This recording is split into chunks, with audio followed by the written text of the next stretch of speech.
Salut. Excusez-moi. Bon, bonjour tout le monde, bienvenue à cet épisode spécial Creepypasta. Alors, je vous dis tout de suite, qu'est-ce qu'un Creepypasta? Creepypasta est une histoire trouble créée par Internet. Le Creepypasta le plus connu que vous aviez sûrement en tête, c'est le Slender. Mais le Slender, je préfère le parler quand ce sera pendant les vacances d'Halloween. Donc aujourd'hui, on va parler d'un Creepypasta qui a servi de rival face au Slender, mais qui contient un côté plus humain, façon de parler, vu que le personnage est complètement malade. Donc, pour ceux qui connaissent ce personnage, vous savez tous qui c'est. Quant aux ignorants, je vais plus vous parler en détail de son histoire. Donc, aujourd'hui, je vais parler de ce personnage.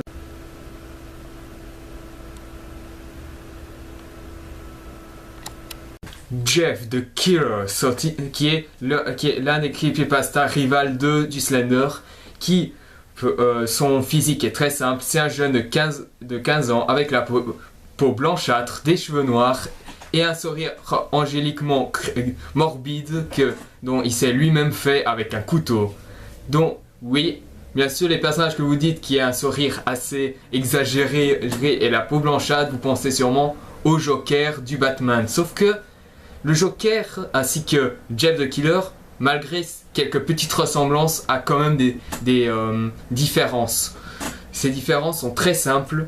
C'est que le Joker, malgré sa folie meurtrière, c'est quelqu'un qui est très méthodique. Ça veut dire que c'est quelqu'un qui, quand il tue des victimes, c'est pour s'attaquer au Batman par la suite. C'est que lui, sa principale victime, enfin la victime qu'il veut tuer principalement, c'est Batman.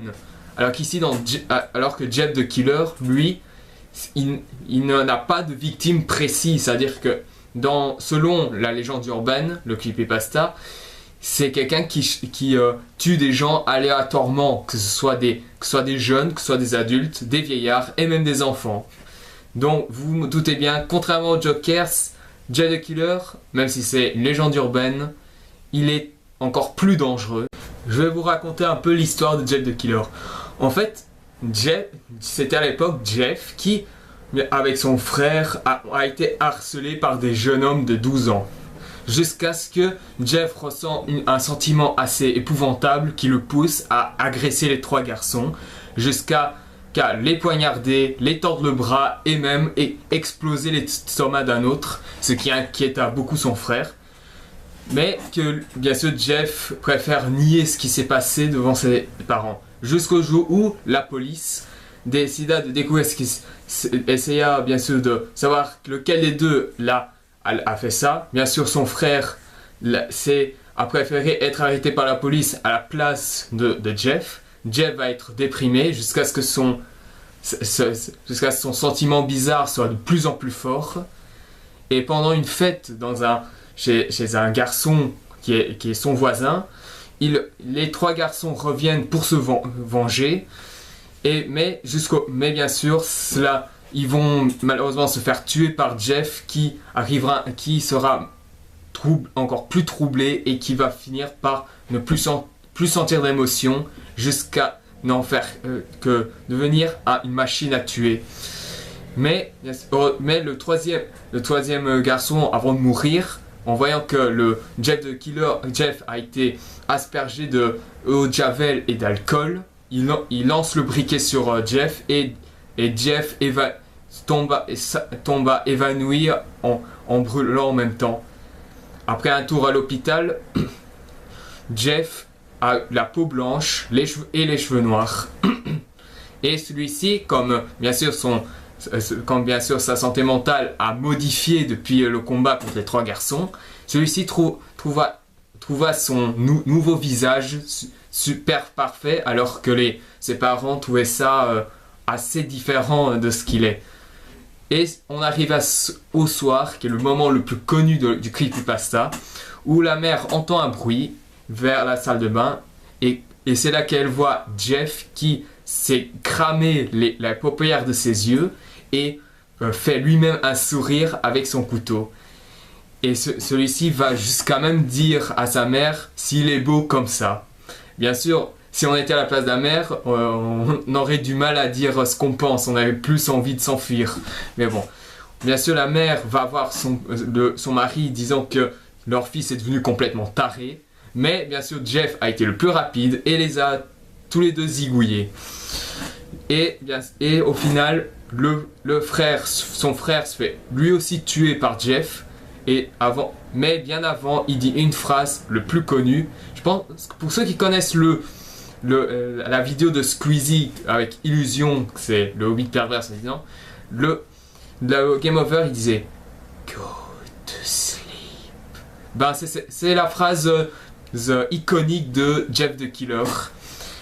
Mais bien sûr, ça donne aussi à un autre personnage de Creepypasta, mais qui est moins connu que Jeff the Killer, c'est Jane the Killer, qui a comme phrase, c'est Don't go to sleep, you won't wake up, ou alors ne va pas dormir, tu ne te réveilleras pas. Enfin, je sais pas trop si selon Creepypasta, après vous pouvez me dire sur les commentaires, mais je suis pas sûr.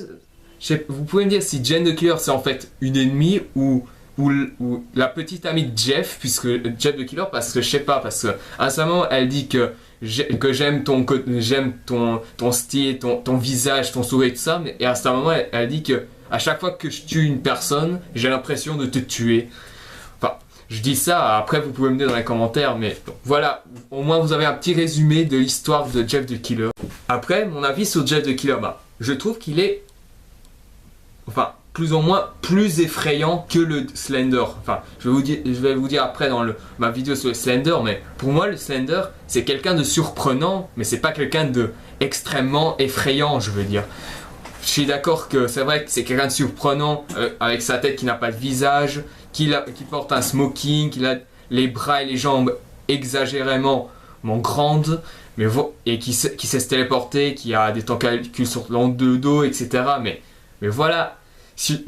Le Slender n'est seulement effrayant que dans le jeu, et que dans le jeu seulement avec l'ambiance. Bien sûr, quand j'ai vu toutes les vidéos faisant sur le Slender, tous ceux qui ont joué, ils en ont chié dessus. Ça, j'ai tous remarqué. Seulement, voilà, j'ai même vu la nuit. Je suis allé dormir une fois, mais seulement voilà. Bien sûr, dans mon rêve, le Slender, il était là. Mais il me faisait pas flipper du tout, quoi. Je veux dire, il me faisait que me regarder. Donc c'est impressionnant une fois, mais voilà. Après on oublie. C'est presque un personnage en carton si on enlève toute l'ambiance qu'il y a derrière le jeu, on peut dire. Alors que Jeff the Killer, j'ai vu les images, j'ai vu même le petit jeu comme ça. Mais lui, quand j'ai fait le rêve avec lui, lui il est encore plus terrifiant, quoi. Je veux dire. Même quand il te regarde, il signifie la peur, quoi. Je sais pas, parce que quelqu'un qui reste comme ça pendant en permanence, au final, ça te fait peur, quoi. Et franchement, voilà. Je trouve que Jeff the Killer, c'est un personnage qui est assez intéressant à identifier. Voilà, je suis quelqu'un qui aime bien les légendes urbaines, de manière générale. Que ce soit les creepypasta, c'est un peu un genre de légendes urbaines. Mais voilà, je trouve que Jeff the Killer, c'est pour moi l'une des meilleures légendes urbaines que j'ai lues. Enfin, et que j'ai lu, bien sûr.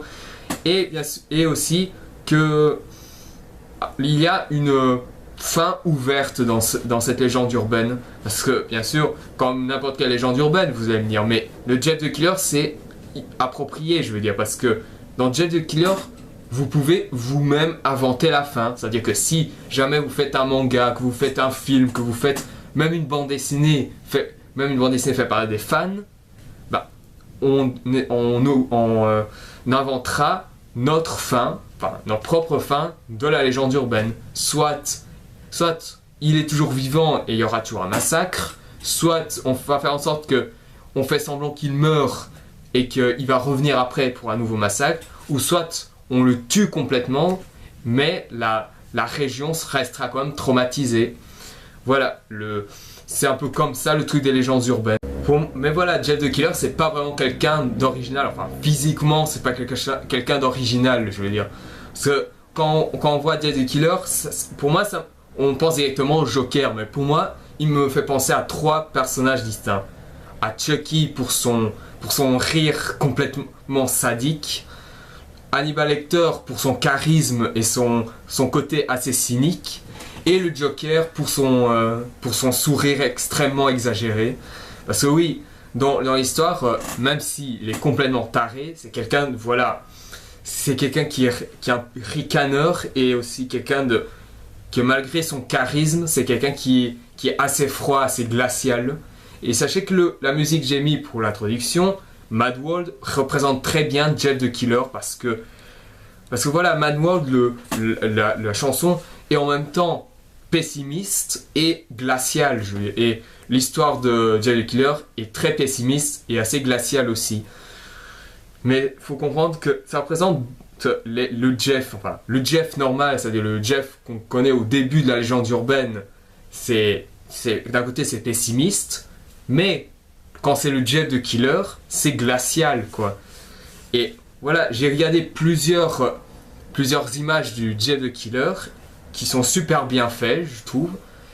Après, je pourrais bien faire un dessin sur Jeff the Killer, mais ça, je vous demande, mais pour ça, c'est mieux que vous me dites ça dans un commentaire si vous voulez que je fasse un dessin de Jeff the Killer ou pas. Enfin, je dis ça, mais c'est pas pour faire de la pub. C'est juste vous demander si vous voulez que je fasse un dessin de Jeff the Killer ou pas. C'est tout. Donc, voilà. Ce qu'il faut savoir sur Jeff the Killer, c'est que c'est quelqu'un d'assez morbide qui vous entra beaucoup la nuit si vous regardez en grande partie les images de lui. Et voilà, Jeff the Killer, c'est vraiment quelqu'un d'intéressant et d'effrayant. Après, bon, il y a quand même un truc qui me fait un peu rire parce que la phrase mythique de Jeff the Killer, vous savez bien, c'est Go to sleep ou va dormir, qui est le contraire de Jeff the Killer qui dit ne va pas dormir, sinon tu vas plus te réveiller, bref, c'est ce genre de choses. Bah, voilà, à chaque fois que j'entends cette phrase, ça me fait penser à ça. Je sais, c'est un peu immature de ma part, mais ça me fait quand même rire. Je vais vous montrer parce que à chaque fois que j'entends Go to sleep, ça me fait penser à ça. Go to sleep. Justement, je suis en train de dormir, connard. C'est inutile, mais j'ai voulu le faire. Donc, voilà, en conclusion sur Jeff the Killer, c'est un personnage très intéressant, très effrayant et une histoire assez intrigante et très pessimiste. Donc voilà, pour ceux qui voudraient voir un peu le creepypasta sur Jeff the Killer, bah allez sur Google, tapez Jeff the Killer et vous trouverez la solution. Ou soit mettez après creepypasta et vous pourrez le trouver facilement. Donc voilà, normalement, aujourd'hui ça devait être la vidéo qui ferait la saga de Twilight, mais j'ai voulu faire cette vidéo parce que j'ai été tellement intrigué par ce personnage que j'ai voulu le dire. Donc voilà, donc la prochaine vidéo sera sur la saga de Twilight et je vous dis à la prochaine. Light off.